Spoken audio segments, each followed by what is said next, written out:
fallen soul. He looked beyond my faults and saw my need. I shall forever lift my eyes to Calvary to view the cross where Jesus died for me. How marvelous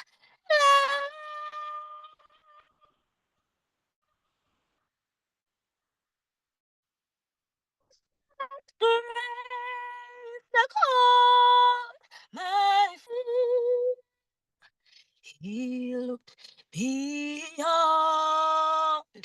my fault and saw my need. He looked beyond my fault and saw my need.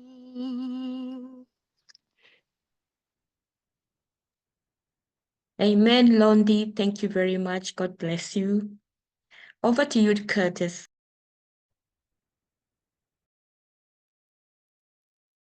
Thank you, Elder Dory.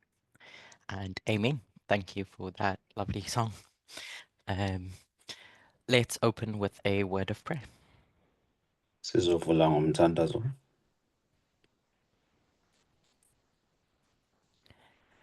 Dear God, thank you for the blessed Sabbath. Nkosi yami siyalibonga isabatha elihle.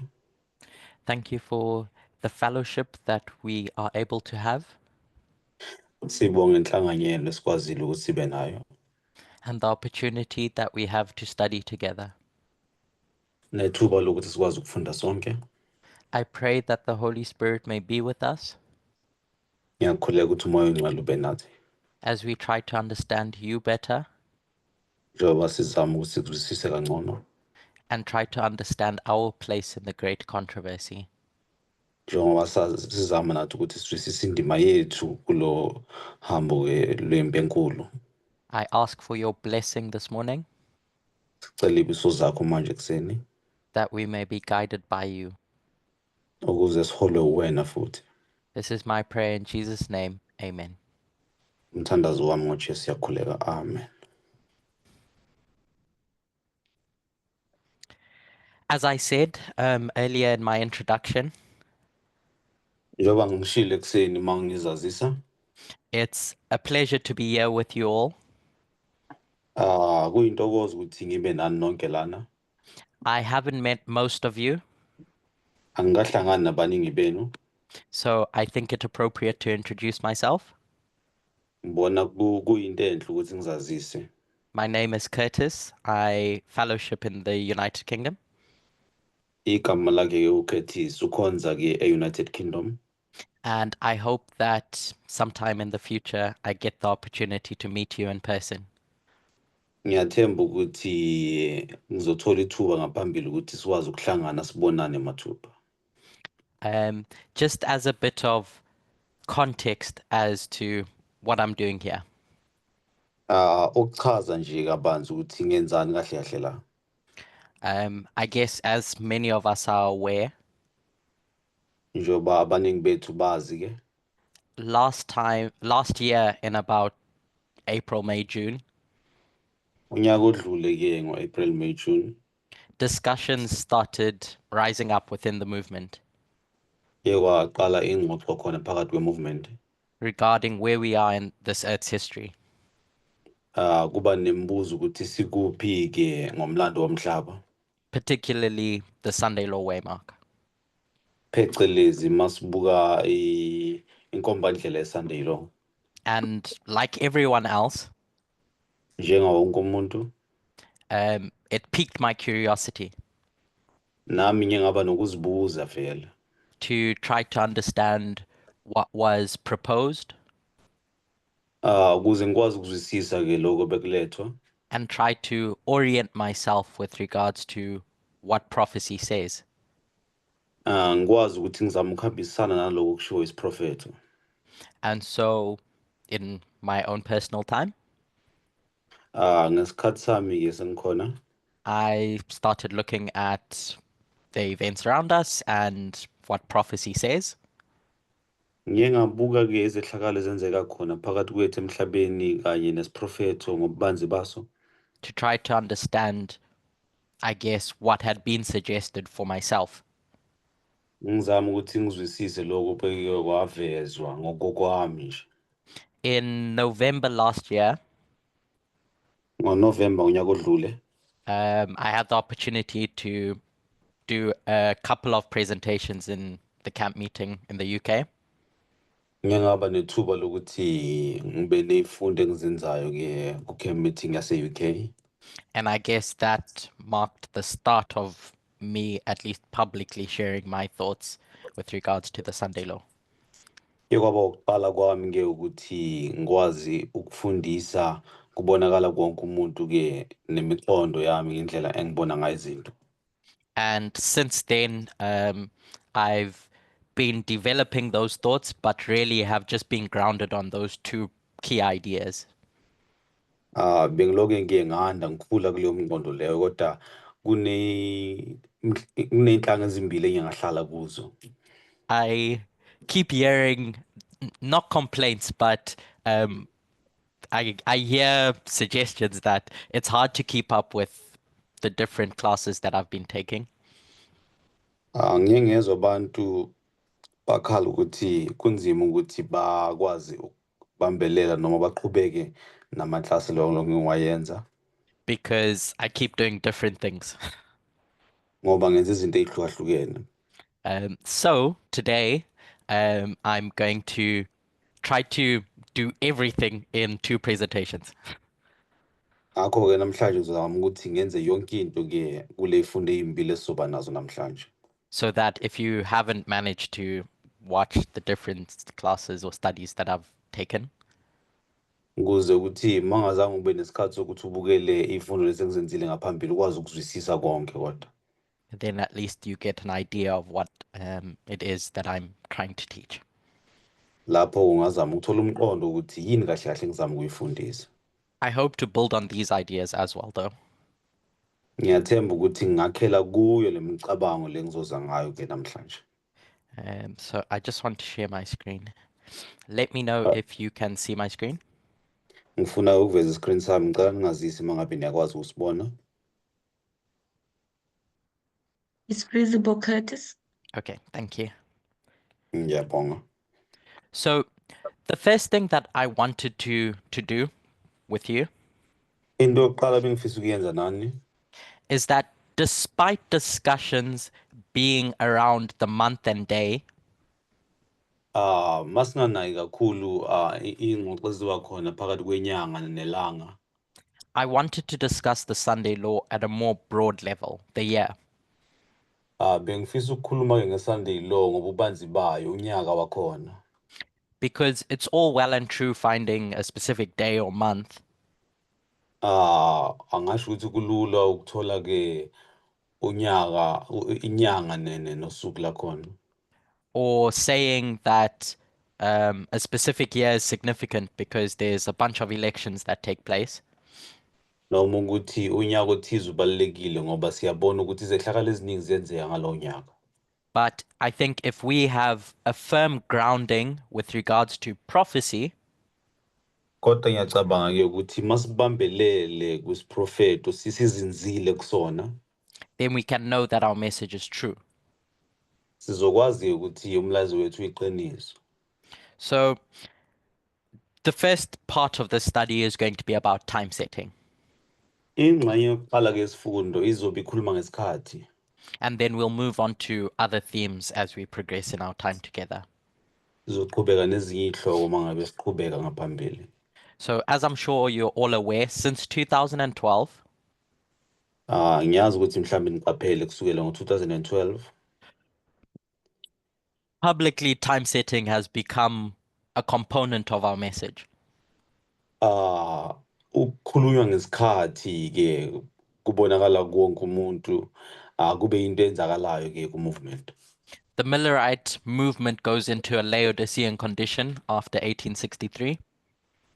Ngemva kwa-1863 ama-Millerites ke aya kwisimo sika-Laodicea and essentially stop using time. abasakwazi ukuqhubeka nokusebenzisa isikhathi. And Adventism remains fixed on that concept. Ama-Adventist ahlala ke kulokho. But we recognize that with every dispensation, Kodwa siyabona ukuthi ikhathi ezihlukile ezivelayo when God raises up a group of people, uNkulunkulu makavusa abantu abathize, God is going to use tests to help those individuals uNkulunkulu uletha ivivinyo ukuthi zikwazi ukuncedisa labo bantu grow, develop, and understand God better. bakhule bamzwisise bamazi kangcono futhi uNkulunkulu. So in 2012, Ngo-2012 we get time reintroduced into the message. sibona isikhathi silethwa futhi ke emlayezweni wethu. And then we recognize that time is a component of Exeter. Siyabona ke ukuthi isikhathi sihambisana nale nomhlangothi leli ka-Exeter. In that Boston Concord Exeter model. Masibuka ke izifundo lezi ezibonisa iBoston, iConcord neExeter. That leads up to the end of that message. Okufinyelela la kuvalwa khona umnyango noma ekupheleni kwalowo mlayezo. So it's important to remember how we use time. Kubalulekile ukuthi sikhumbule ukuthi isikhathi sisebenzisa kanjani. For the Millerites and their message, Masibuka ke ama-Millerites ke nomlayezo wabo. they had fixed time prophecies. Bebanesikhathi esiprofetho esimile. The 2300 or the 490 Masibuka 2300 no 490 or the 1335, noma ku-1335. etc., etc. Qhubeka kanjalo. They had time specifically highlighted in the Bible to point to an event. Bebanesikhathi phecelezi esivela eBhayibhelini esisobonisa isehlakalo esizokwenzeka ngaphambili. But then William Miller does something different. Kodwa kuba khona okuhlukile okwenziwa uWilliam Miller. He picks up a symbol from Leviticus 26 Uthatha ke imfanekiso evela kuLeviticus 26 talking about intensity, ekhuluma ke ngobunzima besimo, and he changes it uyashintsha ke yena into time. uyiletha esikhathini. And so we know, based on Millerite history, Siyazi ke ngoba sibuka umlando wama-Millerites and the fulfillment of that 2520 prophecy, nokugcwaliseka kwesiprofeto saka-2520 that it's a valid use of time ukuthi kuwukusebenzisa kwesikhathi okuhle. to take a symbol, words, Ukuthatha ke umfanekiso noma amazwi pull them out of their context, uwasuse ke esimeni sawo, shapeshift it, wenza abukeke ngenye indlela and then turn it into time. bese ke wenza abukeke njengesikhathi. So for the Millerites, that was about scattering and gathering. Masibuka ngesikhathi sama-Millerites bekuhlukana nokuhlangana lokho. And that points to 1844 and 1798.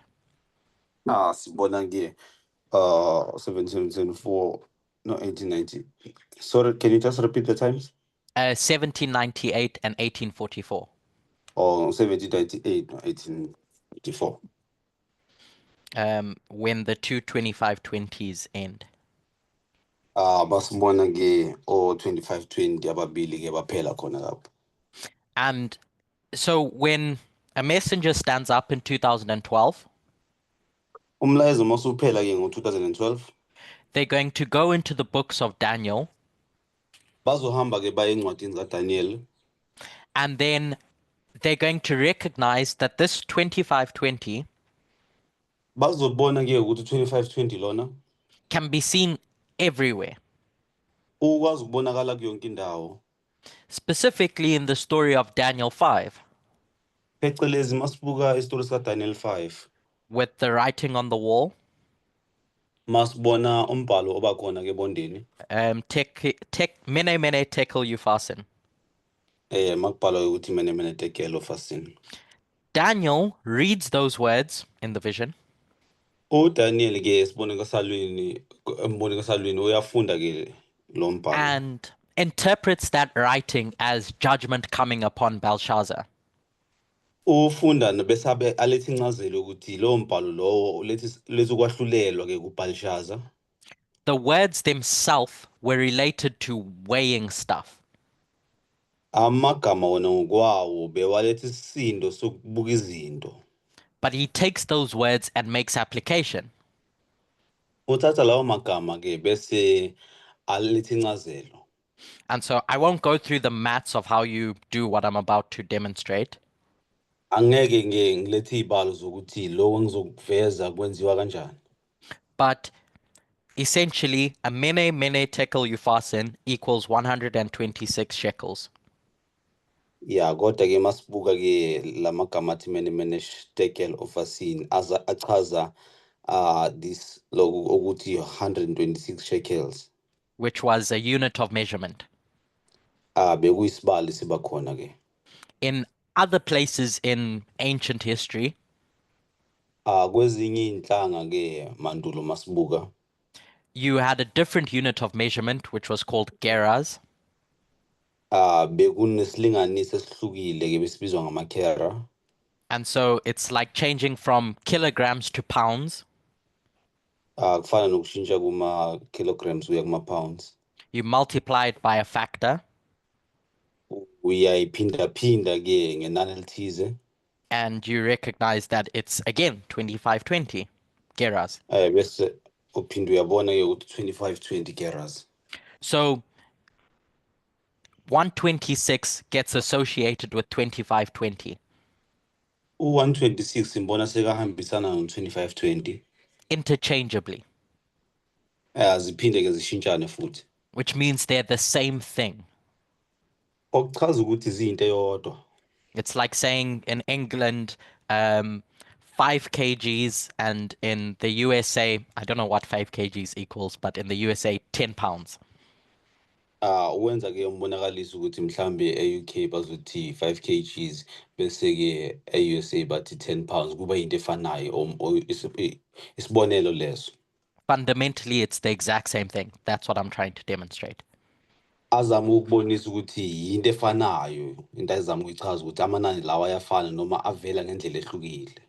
And then you can see the same thing with 7 times in Daniel 4. Ubona okufanayo mawubuka igama elithi 7 times kuDaniel 4. When talking about Nebuchadnezzar and his judgment, Masikhuluma ke noNebuchadnezzar nokwahlulelwa kwakhe. or the 1260 of pagan and papal persecution. Noma masikhuluma ke ngo-1260 masibona ke kuvezwa ke pagan ne papal nation. Anyway, so in 2012, the messenger uses this 126 symbol Ngo-2012 siyabona ke oletha umlayezo osebenzisa ke lesibonakaliso saka 126 to demonstrate that there's 2 histories that are connected. okuveza ukubonisa ukuthi ke kunemlando emibili ke ehlanganayo by this symbol 126. Ngalo mfanekiso ke we-126. Now there's 2 ways in which you can use numbers. Kunendlela ezimbili ongasebenzisa ngazo inombolo. What I'm going to call numeric symbology Engizokubiza ke ngeyibalo ezihambisanayo or numerology. Noma ibalo nje phecelezi. Numeric symbology is essentially when you take a number Umfanekiso ke weyibalo ilama uthatha khona ke number you use it as a symbol to tell a story. uyiletha ke njengomfanekiso ke ochaza ibali elithize. And then numerology is where you see coincidences with numbers. Masibuka ke izibalo ke incazelo yakhona ukuthi ubona ke incazelo eziningi ezivelayo ke ezihambisana nazo izibalo. It's spiritualism, essentially. Ya kuhambisana ke no spirituality okay onoma ezomoya. Because you see something intrinsic to that number as being special. Ngoba uthatha inamba le evelayo kuba ubona into ekhethekile noma isifundo esikhethekile ngayo. So when you do numeric symbology, Mawenza ke umfanekiso wezibalo, the special properties are not necessarily in the numbers. okubalekile asikubuki kakhulu kuzinamba lezi. It's in the symbology that it represents. Kodwa umfanekiso ochazwayo noma incazelo yawo. The story that you're able to tell Ibalo ukwazi ukuthi ulitshele by connecting two separate histories ngokuthi uhlanganise ke imlando emibili ehlukene and then comparing and contrasting them. bese ke uyayifanisa uyihlukanise futhi. And that should be our primary mode of study. Mele kube indlela yethu yokuqala yokufunda leyo.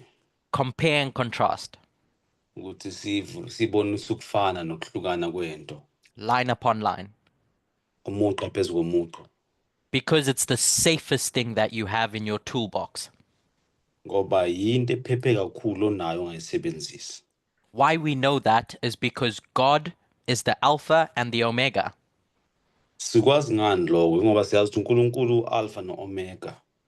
So while we can use progression, Njoba sebenzisa ke inqubekela phambili where you look at a history, your own history, la ubuka khona umlando wakho ke phecelezi.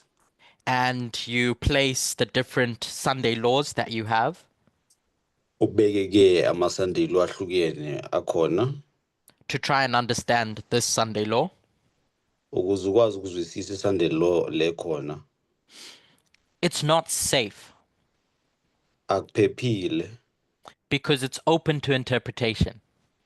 ngoba kuyavuleka ukuthi kube nencazelo engaba khona. It's easily malleable Ingadidiseka kalula depending on your biases. kuye ngokuthi yini oyibukisisile noma oyikhethayo ukuyibuka. So I'm not discarding progression. Angiphikisani nenqubekela phambili. I'm just saying that it needs to be used in conjunction with compare and contrast. Kodwa ngithi makuhambisane ke nokufanisa izinto noma nokuhlukanisa kwazo. Because that's what's going to keep you safe. Ngoba yinto ezokwazi ukwenza ukuthi uphephe. So taking all of that, we recognize that in 2018, Masithatha konke lokho siyakhumbula ukuthi ngo-2018 Elder Tessa is going to stand up and give the midnight cry. umdala uThezi uyasukuma ke uphana ngomlayezo ke wasebusuku. And as I said before, every midnight cry or Exeter Njoba ngishilo ngaphambili ukuthi ukukhala kwasebusuku konke kanye no-Exeter wonke ovelayo has time associated with it. kuhambisana nesikhathi. And so she uses this same methodology that we've discussed Usebenzisa indlela efanayo lesizama ukuyichaza vele to establish when the Battle of Raphia occurs. ukuze akwazi ukuveza ukuthi impi yaseRafia ivela nini. The close of probation for the priests. Ukuvala komusa ke kwabapristi. So she uses time in three different ways that I can think of at least. Usebenzisa isikhathi ngendlela eyintathu ezihlukile engazicabanga ke khona manje. She uses the 273, Usebenzisa ke u273 time to establish 2019, isikhathi ke sokuthi aveze u2019 and then to establish November 9. nokuveza ke on-November 9. I'm just reminding of us of stuff we already know. Ngizama ukuthi sikhumbule izinto bese sizazi vele. because we know that as we get further along in the path njengoba sazi ukuthi masiqhubeka sihamba endleleni to heaven, sisondele ezulwini it's easy to lose sight of the things that came a long time before. kulula ukuthi silahlekelwe izinto ezenzeka noma ezikhona ezisemuva ezisizayo. And yet it's that light that shines at the beginning of the path Kodwa yiso leso sibani esikhanya kwasekuqaleni lohambo that gives us guidance so we know where we're going. elisibonisa ukukhanya ke lisiholayo ukuthi sibone ukuthi siya kuphi. So when Elder Tess uses 273, Masibona ke umdala uTheze esebenzisa u273 she reads about a literal number in the story of Acts 27. ufunda ke ngenamba phecelezi ke evela ku273 First 276 people on the boat, abantu bokuqala ke bayi276 ke emkhumbini minus 3 that represent God's people, I guess. bese sisusa bawu3 laba baveza ukuthi bamele uNkulunkulu. And then she goes to the story of Chronicles, a story in Yes, Chronicles, bese uyahamba uya ke ebalini elivela kuChronicles and sees that that number is associated with a broader story. bese ayaveza ukuthi lelo bali lelo livela kakhulu kabanzi. The making up of the Levites. Mase sibona kuvezwa noma ukukhandwa ke amaLevi. And so by comparing and contrasting two periods, Masihlukanisa futhi sifanisa ke ikhathi ezibili ezingafani 2021 to the Sunday law, kusukela ku2021 ukuya kuSunday law. there's this waymark or this period associated with 273, Kunalesikhathi ke esihambisana no273. and you know that this is within the harvest of the Levites. Siyazi ke ukuthi lapha kusikhathi la kuvunwa khona abaLevi. So she sees this symbol that's associated with a number, Uyabona lo mfanekiso ohambisana nenamba and that takes you to the year 273 BC. ikise ke kunyaka 273 BC. It's a bridge Kuyibridge ke that's going to help you compare and contrast two histories. ezokwazi ukunceda ukuthi ufanise futhi uhlukanise ke imilando emibili engafani. The speciality isn't in the number 273, Okukhethekile kukho kule number le 273. it's that now you can compare and contrast the history of Pyrrhus and our own. Kodwa kubalekile ukuthi uzokwazi ukuphathanisa history noma umlando kaPyrrhus nomlando wethu. And then she does the same with 2019, Owenza okufanayo ke mawubuya ku2019 taking the different variations of the 2520 uletha ke okuvela kwe2520 ngendlela ehlukile. the 490, 245, 220, i490, 245, 220, 126, 126 nayo. to show how 2019 was an important prophetic year. Okubonisa ukuthi 2019 bekunyaka wesiprofit obaleka kangakanani. So 2014 was established with two 126s, U2014 ke bekahambisana ke nama 216 amabili by showing 1863 to 1989 okuboniswa 1863 ukuya ku1989 and 1888 to 2014. no 1888 ukuya ku2014. And then the next major waymark, 2019, Bese ke kuba inkombandlela enkulu 2019 gets established as a Sunday law as well, ivela njenge Sunday law nayo with the Chicago World Fair taking place in 1893. kuba neChicago War ebonakalayo ke ezwenzeka ngo2018. So I just want to make sure that we're all on the same page with regards Ngifuna ukuqinisekisa ukuthi sihamba sonke ke ngoku to the legality of using time as a symbol to connect histories. ngomthetho wokusebenzisa isikhathi ukuze sikwazi ukuhlanganisa imilando lena. And the power is in compare and contrast. That's the key point that I want to drive home. Amandla asekuqhathaniseni ukufana nokungafani. Ngiyacabanga ukuthi siyakuzwisisa lokho. So now when we come to the Sunday law, Masiza kule Sunday lena. I want us to think about what our expectations are of the Sunday law. Ngifuna sicabanga ukuthi esilindele ukubona noma esikucabangayo ngeSunday law kuyini. Because any study that you do, you're going to come to with preconceived ideas. Ngoba sonke isifundo ongasenza uzoza kusona nemiqondo usunayo vele. That's not necessarily a bad thing. Angeke ngithi kubi lokho. It just means you have a list of things that you expect to take place at the Sunday law. Kuveza ukuthi unezinto ozicabangayo ukuthi zizokwenzeka ke ngeSunday law. And then that's what's going to help you when you're comparing and contrasting. Into ezokusiza ke mawuqhathanisa okufanayo nokungafani futhi. So one of the things that we know from Revelation 13 Eyezinto esizaziyo masibuka Revelation 13 is that there's the arrival or the rise of a new world order. Sibona ke ukufika kwesikhathi noma ukuba khona ke komthetho omusha womhlaba. Or essentially a new kingdom. Noma singathi umbuso omusha. The seventh kingdom is going to become a nation that is a dragon. Umbuso wesikhombisa ke kuzoba ke umbuso la kuzoba wesikhombisa uzoba uDraco mangasho kanjalo.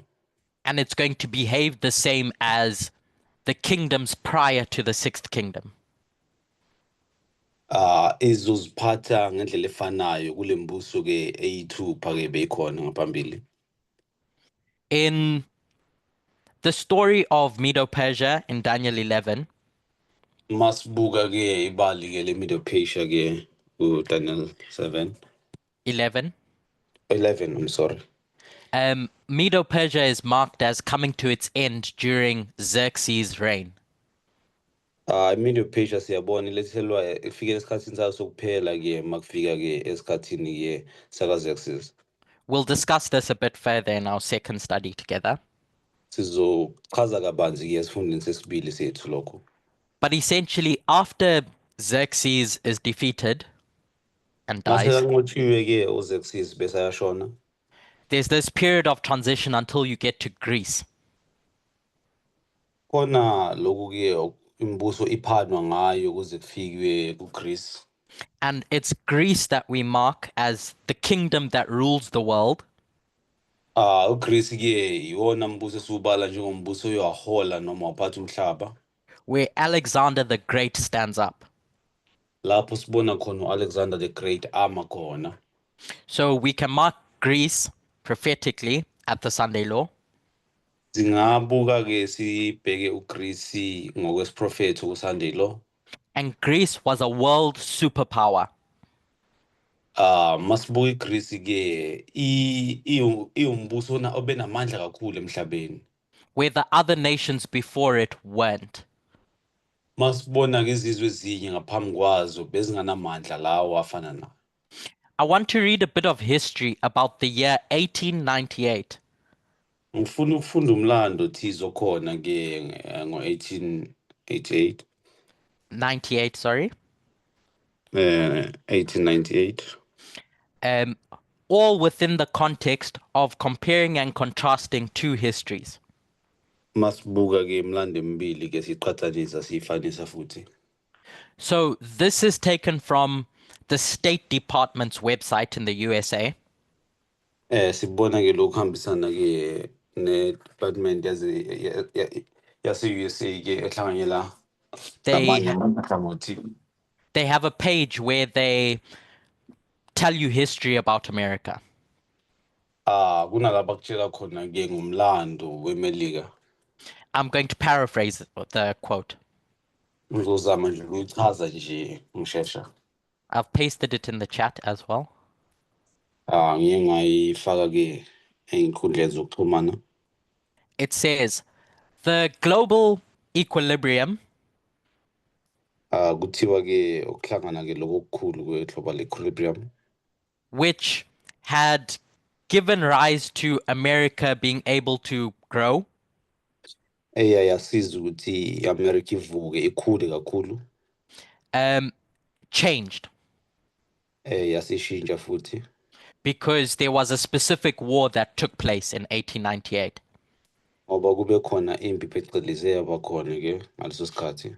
America had been in virtual isolation Iye yabonakala ihlukene iyodwa ke iMelika because they were dealing with their own things after the Civil War. ngoba benezinto abadila nazo ke ngemva kwempi ke yomthetho. But now the US decides to support Cuba's fight for independence.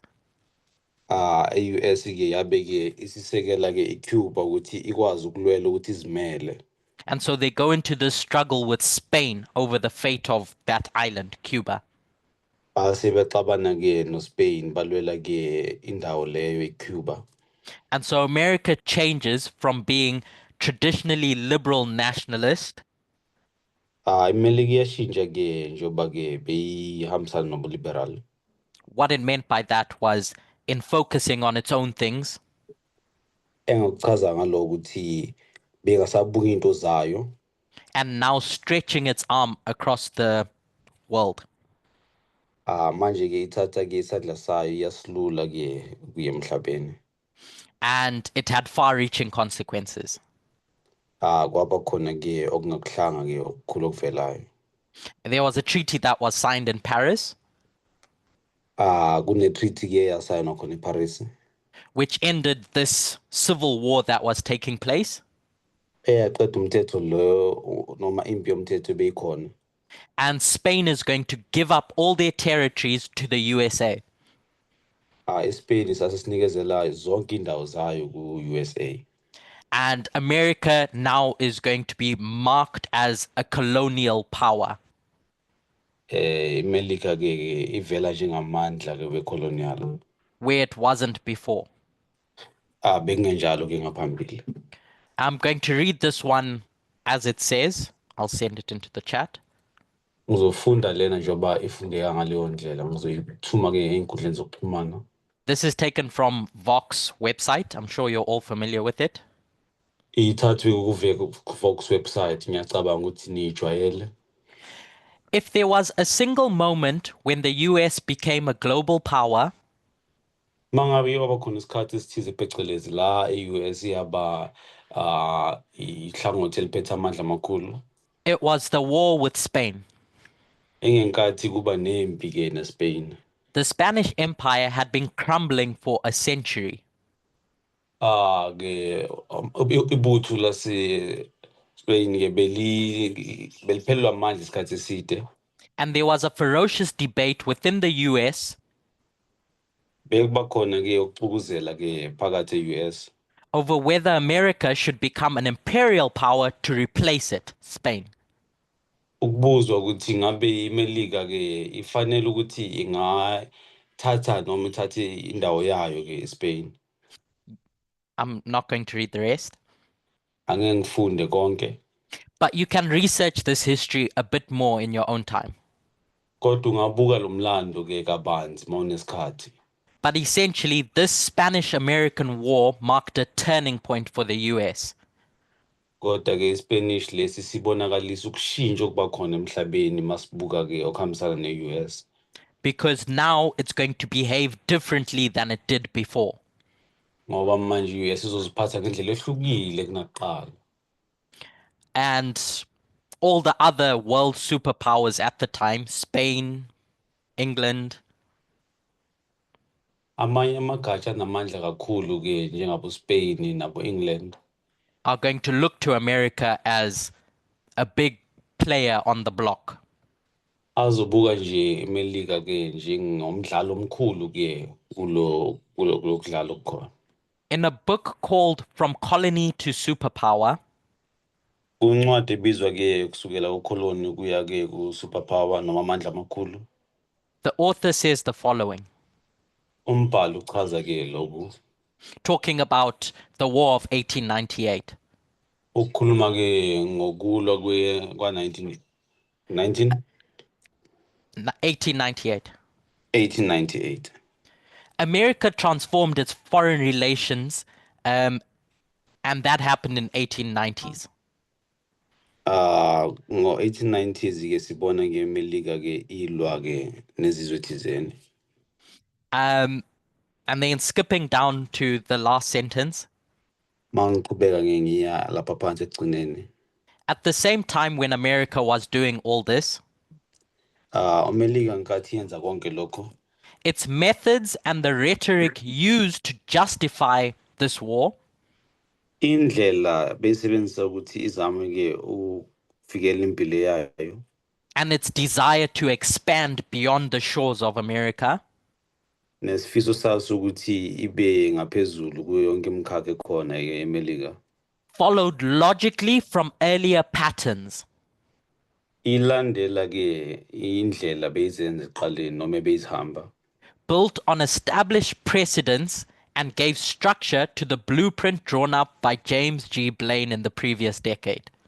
ihamba phecelezi kuloko okukhandwe noma okudalwe ke uJames washoyo lapho. Essentially, that America had been on this trajectory. Ibonisa lokuthi iMelika soloku ihamba lapho kulezo nyathelo. This was just the culmination of a work that it had started ages ago. Lokhu bese kuyimphumela yemisebenzi ebelokhu yenziwa iminyaka neminyaka. And then this is the last quote or section that I want to read about this. Hlangothi lokugcina engifisa ukulifunda lolu. In the book, The Cross of War, Christian Nationalism and U.S. Expansion in Spanish-American War. I'll paste it. Sorry, translator. Okay, uzozama ukuyifaka ke encwadini ngoba inzima ukuthi ichazeke ngaleyo ndlela. It discusses how many Protestants in America Iveza ukuthi ama-Protestants amaningi lapha eMelika were some of the biggest and most earnest voices supporting the war with Spain. iveza ukuthi amazwi amaningi ke abesekela ke abantu be-US ke Spain. And they called it a humanitarian war. Bayibiza ke nge-humanitarian war. Not because America should be interested in themselves Hayi ukuthi abaseMelika kumele bazibuke bona. or conquest and having more territory, eMelika ke ukuthi beyithatha indawo enkulu ekhona but rather for the benefit of humanity. ukuze ke kusizeke ke abantu ngobuningi babo. Because these mainstream Protestants in America Ngoba sibuka laba Protestant ke eMelika saw this as an opportunity for missionaries to go in bekuyithuba elihle labo ukuthi abenze missionary bahambe and extend Christian civilization in what were Catholic territories.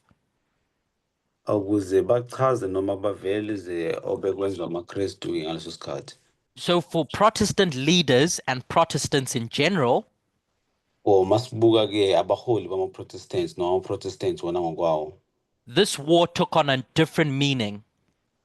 Lempi lena iyagaya ngomunye umhlathi ke. It became a holy war, Kube ke yimpi engcwele. a war with a purpose with regards to Christianity abroad. Impi ke ehambisana nobuKristu ke. Now, Phecelezi. A.T. Jones gives commentary about what was happening that year. U-A.T. Jones ke uza nencazelo ukuthi bekwenzakalani ngalowo nyaka. In the American Sentinel, eMelika ke ngokuhlangana kwalo. which was a publication at the time, Sibuka ke publication ngaleso sikhathi. I'll give you the reference. American Sentinel, May 19, 1898. Ileyo ncwadi aseyachazile ukuthi American Sentinel, May 19, 1898. Page 311 and 312. Mase sibuka lawo mapage ke u-311 no-312. He talks about America and what America went on to do with the Philippines. Ukhuluma ngeMelika nokuthi iMelika beyizama ukwenzani ke masibuka amaFilipi. He says, you Americans uthi nina basemelika who are claiming that this war is patriotic, enithi nina lempi lena ihambisana ke nobunhloko you're wrong because this is false patriotism. anilikhuluma iqiniso ngoba ke ipatriotism enganalo iqiniso leli. You've wrapped your cruel policies in nationalism Nithathe ke enikumelayo ke nenza ke okuhambisana nokubheka kwenu ubuzwe. and America has essentially adopted this mindset because the church has gone into politics. eMelika ke bisithathe lo mqondo lona ngoba sibona ibandla ke lingene kwezepolitiki. Essentially, what I'm taking from this is that America becomes a superpower Engikuvezayo lana ukuthi iMelika ke iba ke uhlangothi olunamandla kakhulu in 1898. ngo-1898. So I want you to, when you have the time, read more about this history and this war. Ngiyacela uma unesikhathi ufunde ke ngalomlando ke kanye nalempi lena. Because it really changed the dynamic between America and the world. Ngoba ishintshe ukwenza phakathi kweMelika nomhlaba wonke jikelele. So I had started off by saying Ngiyangaqala ngokuthi ke that previously ukuthi ngaphambili the 126 was used to bring us to 2014, ukuthi 126 iyasisiza ukuthi silethe ku-2014 to 2019, ukuthi iphinde silethe ku-2019. and I'd like to suggest that if you look at 2019, 2021, Uma ubuka 2019 no-2021 we won't do that now, angeke sikwenze manje lokho. but you see how important the 2520 or the 126 is. Uyabona ke ukuthi 2520 noma i-126 ibaluleke kanjani. And in this context of America becoming a superpower like Greece, Masibona ke iMelika nayo iba ke uhlangothi noma ibutho elinamandla njengeGreece or a dragon, as Revelation 13 says, noma ivela njengodrago masibuka uRevelation 13. there's another 126 that brings you to 2024, Kuba nomunye 126 okuletha ku-2024 which is 1898. ekuba 1898.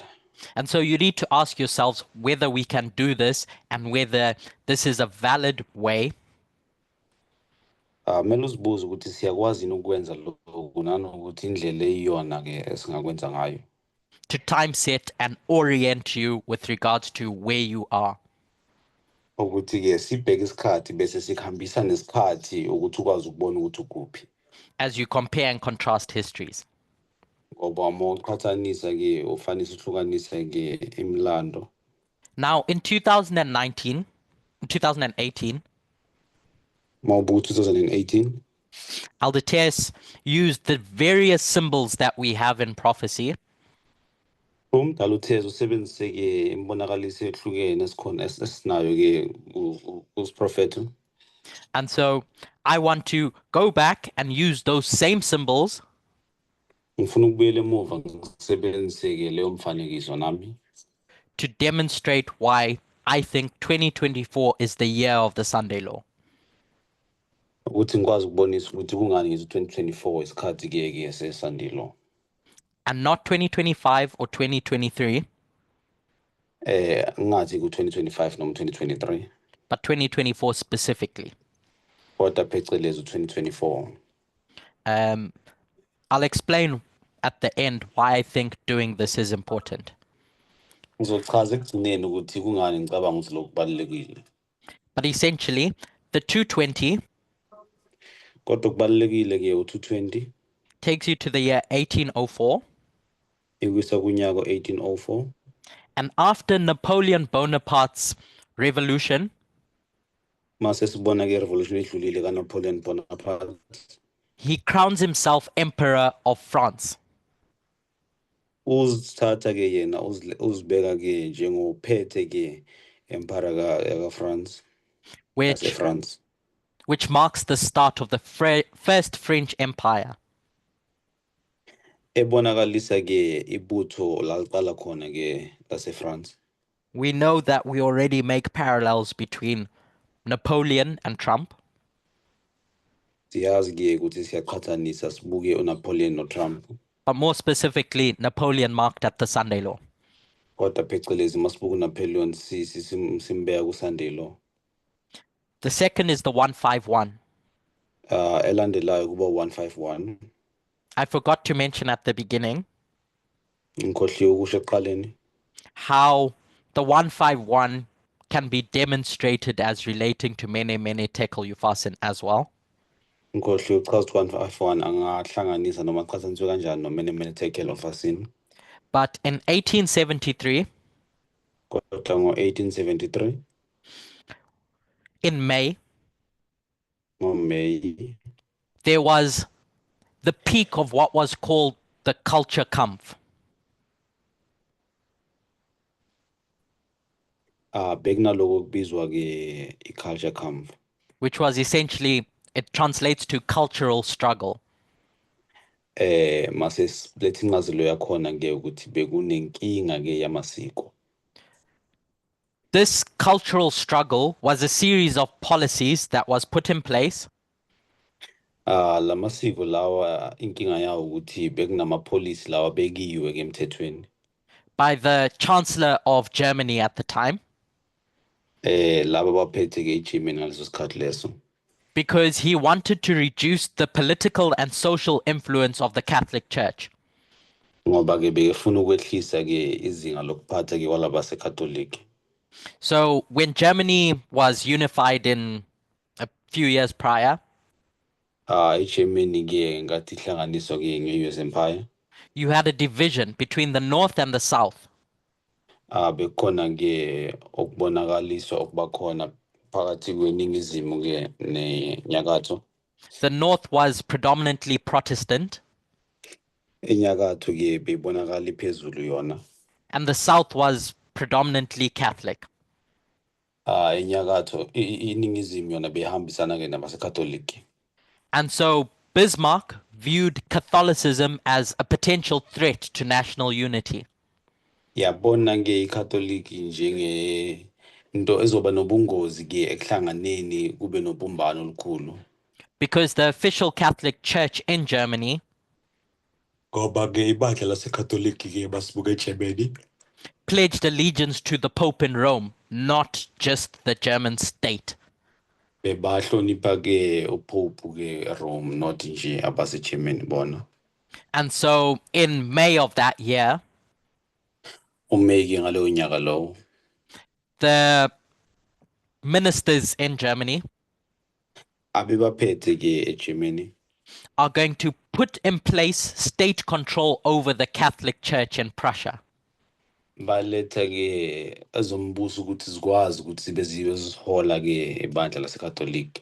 And so what had been a cultural struggle in an informal cultural struggle Okube inkinga yamasiko ke ngesikhathi ke kusokolwa ngawo amasiko. now laws are going to be put in place to make it legal. Sekuza ke imithetho ezokwazi ukuthi yenze ukuthi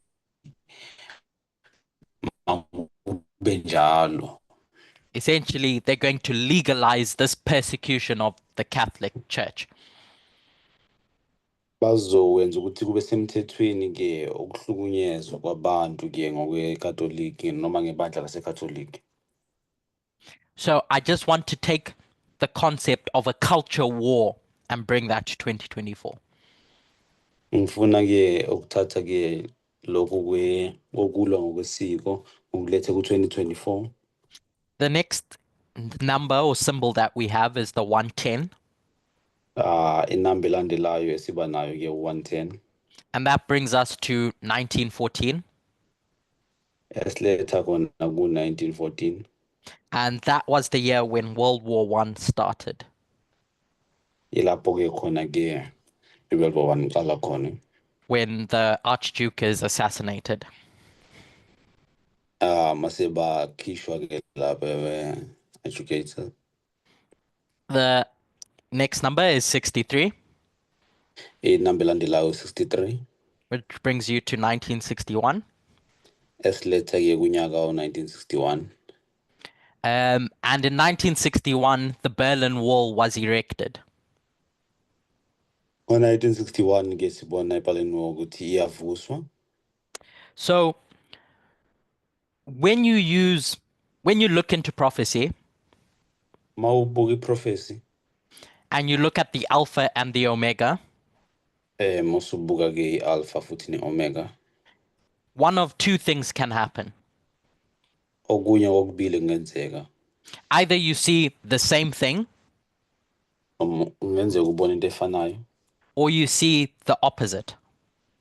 noma ubone okuphambene nakho. So for example, the 2520. Mangenza isibonakaliso ke 2520 At the alpha of the 2520, ko-Alpha ka-2520 you have a scattering, oba nokuhlukanisa kuba khona, but at the omega you have a gathering. kodwa ku-Omega uba nokuhlanganiswa ke. But in other compare and contrast, alpha and omegas, Masibona ke ukuhlukanisa nokuhlangana ke ngomunye u-Alpha no-Omega, you see a repeat, the same thing. ubona impindaphindo into eyenzakalayo futhi. So while here with the 63, the Berlin Wall was erected, Ngo-63 masibona ke ibonda laseBerlin livuswa, which creates this internal struggle within the USSR, eletha ke ukulwa phakathi ke kwaba-USSR, dividing East and West Berlin. ehlukanisa ke i-East ne-West kulapha kana eBerlin. At the end of that, we know that at the Sunday law, Makuphela lapho ke siyazi ukuthi ke kuSunday law the Berlin Wall symbolically comes down. eBerlin noma ibonda laseBerlin ke ngokumfanekiso liyawa Internally ngaphakathi. with the King of the South. Masibona ke inkosi yaseningizimu. The next one is 15, Elandelayo ke u-15 which brings you to 2009. ekuletha ke u-2009.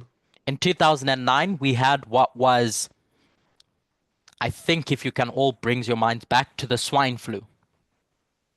Sizoba nalokho kuthiwa i-swine flu mangabe niyakhumbula, The H1N1 virus, i-H1N1 virus which became a pandemic. eyaba ke isikhukhula esikhulu. The next is the number 10, Bese siza ku-number 10 which brings you to 2004. ekuletha ku-2004. And we know that 2004 is a waymark. Siyazi ke u-2004 is a waymark. Maybe we don't usually talk about it, Mhlawumbe asikhulumi kakhulu ngayo, but before every time of the end, there's a period of 10 years kodwa ngaphambi kokuba kube nesikhathi sokuphela kuba ke nesikhathi ke esingangeshumi. sorry, it brings you to 2014, Ekuletha ku-2014. but 2004 is 10 years prior to 2014. Ngo-2004 kunyaka odlulele ke kodwa. And in 2004, Russia changes how it operates eRussia ke ishintsha indlela enza ngayo, with Putin becoming a dictator. masibona uPutin ke eba ke umuntu ophethe yedwa, With the Beslin School massacre and everything that took place. masibona yonke into eyenzakala ke lapha. And then in 2014, Ngo-2014 Russia annexes Crimea eRussia ke iveza lokhu as the midpoint between 2004 and 2024. njengenkombandlela ephakathi nendawo ke phakathi ka-14 no-2004. And so in 2024, Then musibone ngo-2024 you see the tension coming between Russia, America, and Ukraine, ubona ke okungazwani kahle phakathi kwe-Ukraine neRussia ke ne-America. reaching a boiling point. Bese ke kufika la kungasazwanwa kahle khona. That the dispensation after 2024 is going to take control of. Ke sibona ukuthi ngo-2020 unyaka wakhona ke kuzoba ke nokushisa okukhulu. 2014 is also the Sunday law on the line of the priests. 2014 ke sibona ke abe Sunday law ngesikhathi sama-priest futhi. And U10 being a symbol of a test. Iyakwazi ke ukuthi ke ibe umbonakaliso ke wesivivinyo. Brings you to the larger line of the 144,000 Sunday law. Ikuletha ke kusithombe esikhulu ke se-Sunday law ebakhona. The second last symbol that I want to discuss is number 5. Elandelele yokugcina engizoyikhuluma ke number 5. Which brings you to 2019. Ekuletha ku-2019. And as we all know, that's when the COVID pandemic started in earnest. Siyazi ke ukuthi i-COVID-19 yaqala ke kakhulu lapho. It was discovered in 2019 at least. Yatholakala ke ngo-2019 masichaza. Which was also a Sunday law on the line of the Levites. Kuyi-Sunday law ke masibona isikhathi sama-Levi. Now, I've received questions about these two specifically. Ngingathola imibuzo ke ngalezi ezimbili. And what it means for the dispensation of Sunday law to close of probation. Nokuthi sichaza ukuthini ke ngesikhathi se-Sunday law nokuvala komusa. And I just want to remind us Ngifuna ukuthi sisheshe sikhumbule that from Sunday law to close of probation in the harvest of the Nethinims, ukuthi kusukela ku-Sunday law kuya kuvala komusa ngesikhathi sa-Nethinims noma ukuvuna kwabo. that's Jacob's time of trouble. Isikhathi ke sika-Jacob sokuthi ahlangabezane nobunzima. Essentially when the plagues fall. Makuwa ke ikhukhula ke noma ke izehlakala. So the point in doing all of this, get this one, Into engenza ukuthi ngikwenze konke lokho is that using the 2520, ukuthi musebenzisa ke u-2520 because all of these numbers are really just derivatives of the 2520. Ngoba le namba masizibuka ke zibuyisela ku-2520. We can compare and contrast those histories with 2024. Singaqhathanisa sihlanganise futhi ukufana ke la sibuyisela ku-2024 le imilando lena. To demonstrate the importance of the year 2024. Ukubonakalisa ukubaluleka konyaka 2024. With these characteristics that we have on our list, Ngale inkombandlela esinazo ke sisibonayo ke emlandweni. of our expectations at the Sunday law waymark. Nalokho esikulindele ke ngale nkombandlela ye-Sunday law. Now, that's not to say, as I said before, Akusho ukuthi njengoba ngishilo ngaphambili that progression doesn't have its place. ukuthi inqubekela phambili ayinayo indawo yayo.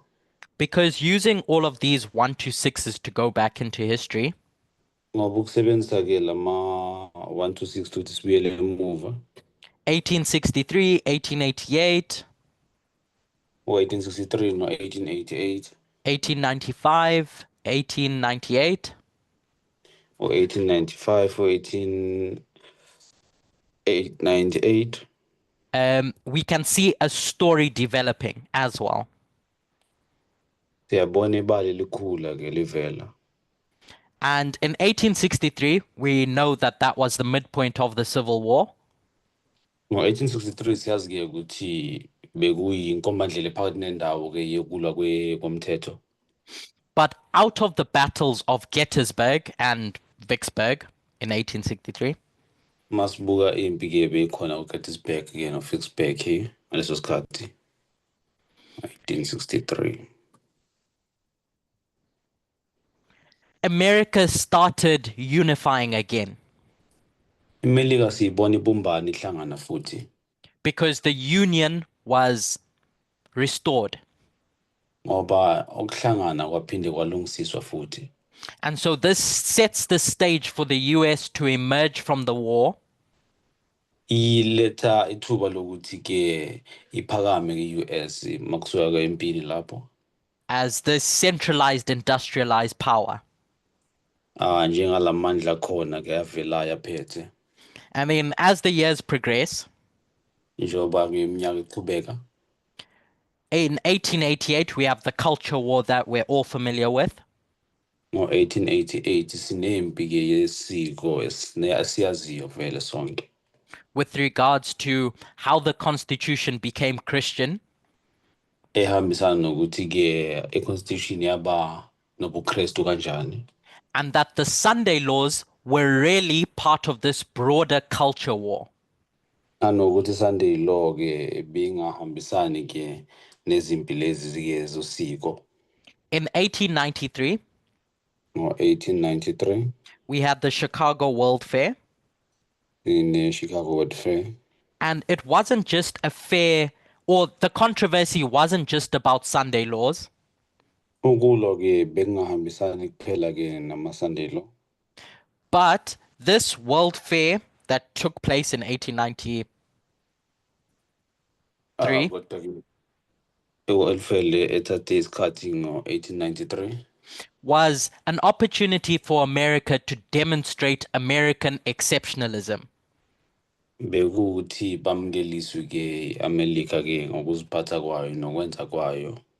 Because now America had grown from the Civil War Ngoba siyabona ukuthi iMelika ikhulile kusuka kumpi yomthetho and had advanced in its scientific discovery, yakhula ke ngolwazi lwayo lwezesayensi, in its railroads, in its architecture, ekukhandeni kwayo imigwaqo ke ekukhandeni kwayo ke amabhilidi.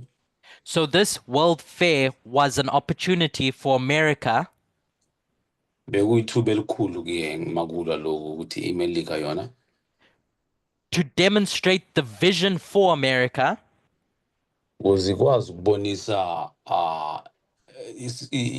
okukhethiwe ngayo and the greatness of America, essentially. nobukhulu beMelika ke phecelezi. But in that World Fair, Kodwa kuyo le mpi leyo khona there were racial and social tensions as well.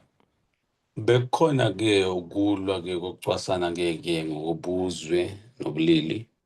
Because despite coming out of slavery, Ngoba noma bese kukhona ukuphuma ke kobudleleni okukhona, black people were essentially still classed as second-class citizens. abantu abamnyama ke bebasabona njengabantu abavela kamuva. And so they were excluded from anything to do with this World Fair. Bebengangendawo kule mpi bekhona. So it reinforced this idea of a white-dominated narrative of progress. Beyiveza ke ukuthi umuntu umlungu ke uyebekahamba phambili makuleza kwinqubekela phambili. Earlier in the year, America experienced an economic crisis. Mawuqala lowo nyaka ngalowo nyaka iMelika yahlangabezana nobunzima ngezemnotho. And so there's all this unemployment, depletion of gold, etc. Kuba khona ungaqashwa noma kungabi khona kwemisebenzi, siyabona igolide ukuthi liyehla nakho konke lokho. And so while your everyday Americans were suffering, Njengoba sibona ke abaseMelika basokola njalo, America hoped that they could use this World Fair iMelika yathemba ukuthi izosebenzisa le mpi to give a positive vision for America. ukuze ke ilethe isithombe esihle kuyiMelika. I'm wrapping up now, Ngiyavala manje. but in 1895, Ngo-1895 a few years after this World Fair, Iminyaka seyidlulile mase kwenzekile konke lokho. The US is going to do something it hadn't done before, I-US izwenza into engazange iyenze ngaphambili. or at least in a strong way that it hadn't done before. Noma ngendlela enamandla engakaziyenze ngayo ngaphambili. I won't describe what the Monroe Doctrine is in detail, Angeke ngichaze kabanzi ukuthi i-Monroe Doctrine ichaza ukuthini. you can look that up for yourself. Ungazibukela nawe ubone ukuthi isho ukuthini yona. But essentially, it was a foreign policy Kodwa-ke bekuwumthetho ongajwayelekile that said, you European countries don't come near the Americas. ukuthi nina bantu base-Europe ningahlangabezani noma ningahlanganyeli nabantu baseMelika. When I say Americas, it's North and South America. Mangithi iMelika-ke ngiveza inyakatho neningizimu yakhona. Because if you come and intervene in the Americas, Ngoba mawungena uzohlanganyela nabaseMelika, we're going to take that as a threat to us, the US. sizoyibona-ke njengenkinga kuthina base-US. And then, because these are really our colonies, you can't take them. Ngoba-ke abethu-ke laba ukwazi ukuthi ubathathe. They weren't colonies, literal colonies at the time. Bebangasiya-colonies awangempela ngaleso sikhathi.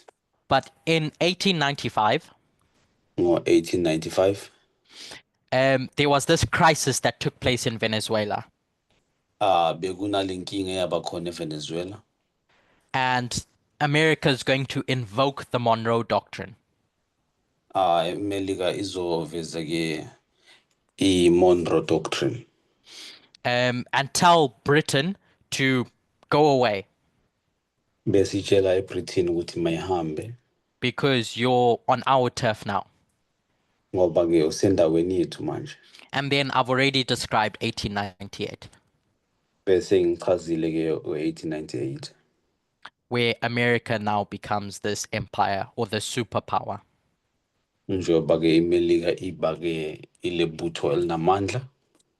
So we have this story of progression. Sinalo lebali-ke lenqubekela phambili.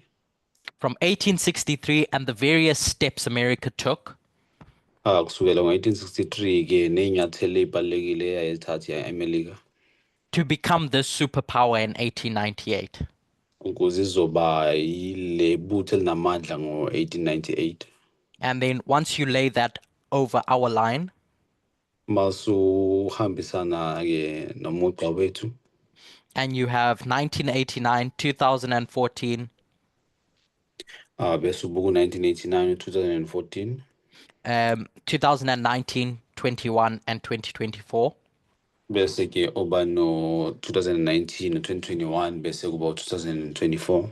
All connected by the 126. Zonke zihamba ngo-126.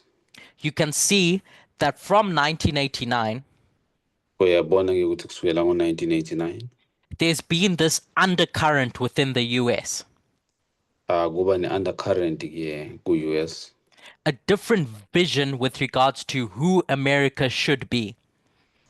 Isibonakalo sesihlukile bazama ukuveza ukuthi iMelika ngabe ubani kahle kahle. That culminates at the Sunday Law Waymark. La kuvela konke khona ngesikhathi Sunday Law. In other places, you could describe this as the Sunday Law movement. Kwezinye indawo bongayiveza-ke njenge-movement ye-Sunday Law. And as you go through each of these years, Mawubuka-ke kuyo le minyaka edlule you can see this same story repeating that we just told. uyalibona ibali liziphindaphinda leli esicade ukulichaza. To close, I want to discuss one more thing about 1898. Ukuze ngivale bengicela ukuchaza into eyodwa-ke ngo-1988. 98 Is that in 2014, ukuthi ngo-2014 it parallels with the year 1888. ihambisana-ke nonyaka ka-1888. And externally in 1888, ngaphandle-ke masibuka 1888 we tell the story of Sunday laws with the Blair Bill. sikhuluma ke amabali asiletha kuSandilo, But internally, kodwa ke ngaphakathi we had the message of righteousness by faith arriving. sinomlayezo wokulungisiswa ngokukholwa ofikayo From A.T. Jones and Wagner, olethwa ethi Jones noWagner. really Wagner, uWagner kahle kahle phecelezi, because A.T. Jones was more involved in the external politics. ngoba ethi Jones bekabheka kezopolitiki ngaphandle. So there's two things that tie 2014 to 1888. Zimbili izinto ke ezihlanganisa 2014 no-1888. It's the external politics, Ezopolitiki esizibonayo, but it's the internal third angel's message being preached. kodwa ke umlayezo ke wengilosi yesithathu eshumayelwayo That Ellen White reminds the church is the third angel's message in lawo verity. Ellen White akhumbuza khona inkonzo noma ibandla ukuthi iyona mlayezo wengilosi yesithathu.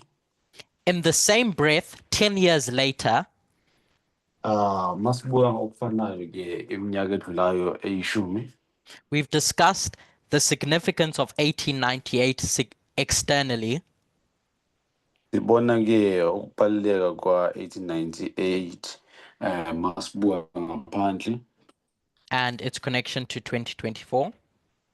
nanokuthi sixhumana kanjani ke no-2024.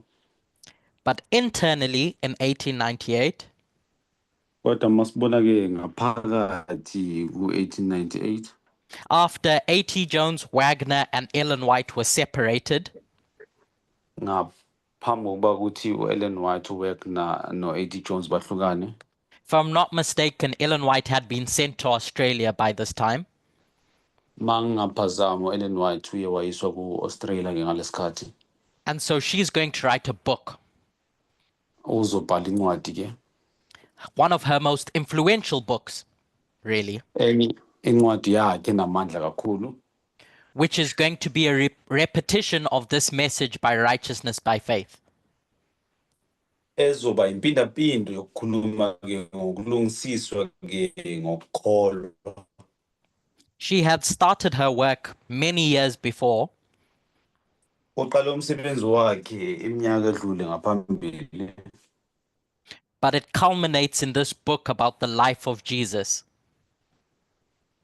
kodwa ke iyaza ke ichaze kule ncwadi ichaza ke ngempilo yakaJesu.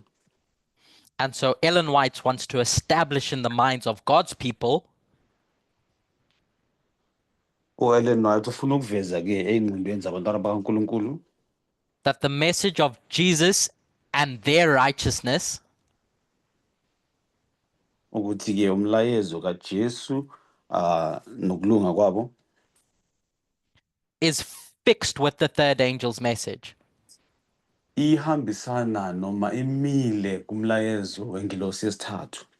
Desire of Ages Mawubuka ke incwadi eDesire of Ages is really just righteousness by faith, ibonakalisa ukulungisiswa ngokukholwa because it demonstrates Jesus in a new light. ngoba ke iveza uKristu ke ngelight elisha. Not really new, because she had been saying the same thing before. Alikho lisha ngoba uye washo into efanayo ngaphambili That the law and faith ukuthi umthetho nokukholwa are tied together in Jesus. ukuthi ziyahlangana kuJesu. When we talk about the great controversy, Masikhuluma ke nge-great controversy we talk about how the 1888 edition masikhuluma ke ngo-1888 edition was really for the church. It was an internal publication.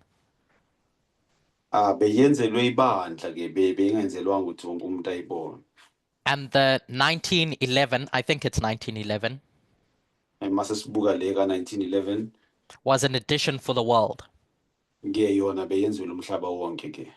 The Desire of Ages was meant to be the same thing. ne-Desire of Ages beyenzelwe lokho futhi nayo.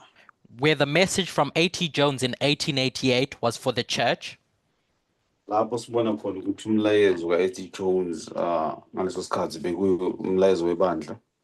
Ellen White writes The Desire of Ages U-Ellen White ubhala incwadi ke-Desire of Ages in a way that could be published and distributed to the world. ngendlela ukuthi-ke ingahambiswa-ke bese iyavela-ke emhlabeni. So essentially, I'm trying to make the point that this was the third angel's message being empowered. Engizama ukuchaza-ke ukuthi umlayezo wengilosi yesithathu-ke bewuphakanyiswa lana. And it's the 1 to 6 that brings you to 2024, U-1 to 6 lana okuletha ku-2024 where we expect the empowerment of the third angel's message. la sibona-ke noma silindele khona amandla wengilosi yesithathu. We'll close for now, Sizovala and then perhaps continue on talking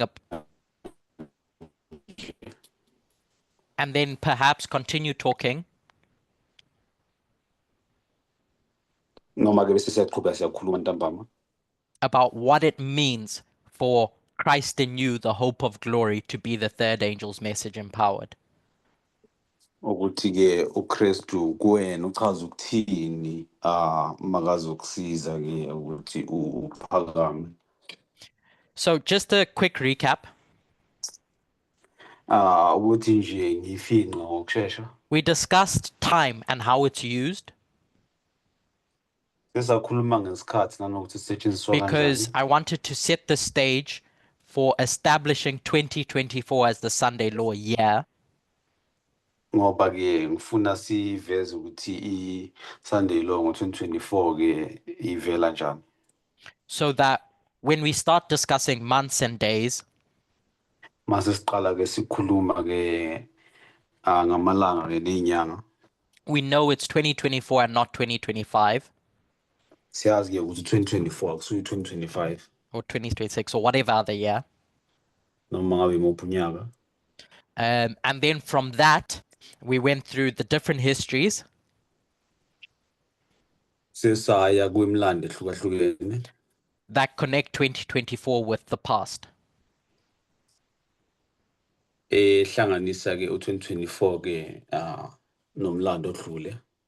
Showing the progression of America from 1863 to 1898, Ebonisa-ke ukunqubekela phambili-ke ka-Melika kusukela ku-1963 kuya ku-1898. and discussing this idea of America changing from 1989 to the Sunday Law 2024. Bese-ke sikhuluma-ke ngokushintsha kweMelika kusukela ku-1989 kuya ku-2024. Just like the 2520, Njengoba masibuka u-2520 there's something connected with that prophecy khona into exhumana-ke naleso siprofetho that God's people need to be aware of, abantwana baNkulunkulu kumele bakunake beyond just dates and times. ngaphezu kweyikhathi-ke. For us, the 126, Kuthina-ke u-126 which is essentially the 2520, which kubonakala ku-2520 is intrinsically connected to righteousness by faith. ihambelana phecelezi nokulunga-ke ngokukholwa. I'm suggesting through the work of the Desire of Ages. Ngizothi-ke ngokuhambisana nomsebenzi-ke we-Desire of Ages. And then when we start discussing the events of the Sunday Law, the month and the day, Mase sikhuluma-ke ngezehlakalo ezenzeke-ke ngeSunday Law, mase sikhuluma-ke ngosuku-ke nenyanga. we can start to see why it's important for us.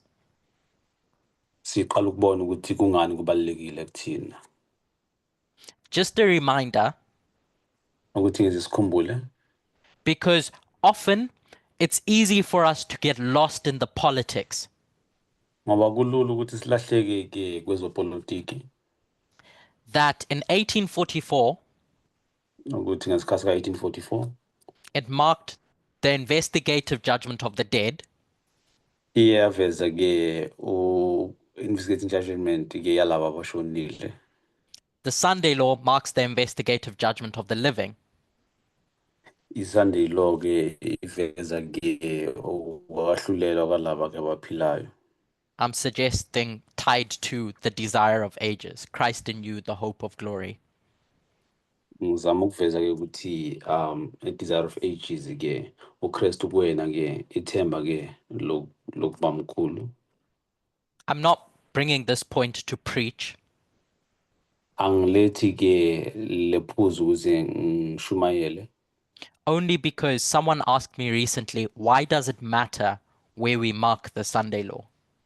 Kodwa ngoba khona ongibuzile ukuthi kungani kubalekile ukuthi siyibona kuphi iSunday law. And my suggestion is it matters because it's not just about what we see externally. Ukuthi kubalekile ngoba kusinto esiyibonayo ngaphandle kuphela. There's a shift in work with regards to Jesus and the most holy place. Kunomsebenzi obonakalayo ke ngoJesu ke nendawo engcwele. And I'm pretty sure that's important, that we would want to know when exactly that begins. Ngiyathemba ukuthi kubalekile ukuthi sofuna ukwazi ukuthi kwenzeka nini lokho. Okay, we'll close with a word of prayer. Sizovala ngomthandazo. Dear God, uNkulunkulu omuhle, thank you for being with us this Sabbath.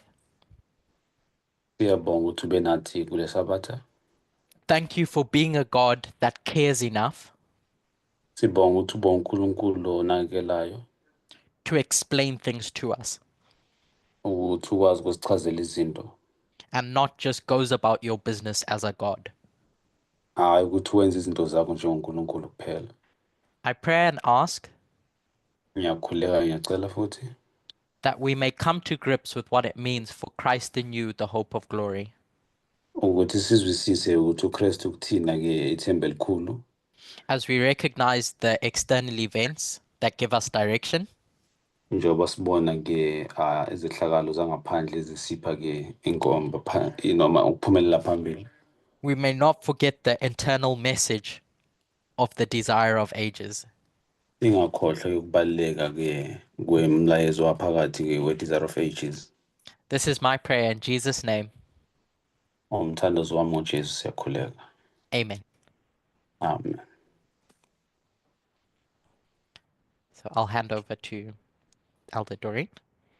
Ngizobuyisela ke kuMdala Doreen. Thank you, Curtis.